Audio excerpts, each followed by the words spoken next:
YCP నేతలకు మంత్రి నారా లోకేష్ మరోసారి వార్నింగ్ ఇచ్చారు. రెడ్ బుక్ లో 3 పేజీలే అయిపోయాయని, ఇంకా చాలా పేజీలున్నాయని తెలిపారు.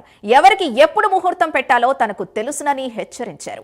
మాజీ సీఎం జగన్ తమను అరెస్టు చేయిస్తానని అనడంపై మండిపడ్డారు. తన తండ్రి చంద్రబాబు అరెస్టు చేసి ఏం చేశారని ఆగ్రహం వ్యక్తం చేశారు. చట్టాన్ని ఉల్లంఘించిన వారిని వదిలిపెట్టే ప్రసక్తి లేదని స్పష్టం చేశారు. 53 రోజుల్లో నువ్వు మా నాయకుడిని అరెస్ట్ చేసి ఇదే రాజమండ్రి జైల్లో బంధించి ఏం పీకావయ్యా? ఏం పీకావు? నువ్వు అరెస్ట్ చేస్తే మేము భయపడాలా? అరే ఇట్లా నీ ముందర చాలా మంది పెద్ద పెద్ద మాటలు మాట్లాడారు. వాళ్ళందరి పరిస్థితి ఏమైందని ఒక్కసారి ఆ సైకోని ఆలోచించమని నేను అంటున్నా. అంతేగాని ఈ మధ్యన చూస్తున్నా రప్పరప్ప అంటే ఏంటి రప్పరప్ప? 2 రప్పరప్ప మేము పీకుతాం. ఎర్ర బుక్లో 3 పేజీలని ఇంకొన్నాయి చాలా పేజీలు. ఎవరికి ఎప్పుడు ముహూర్తం పెట్టాలో నాకు తెలుసురా భయ్.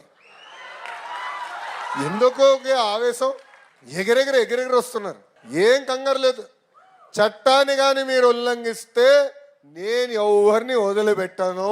ఈ కూటమి ప్రభుత్వం వదిలిపెట్టాను ఎవరైనా.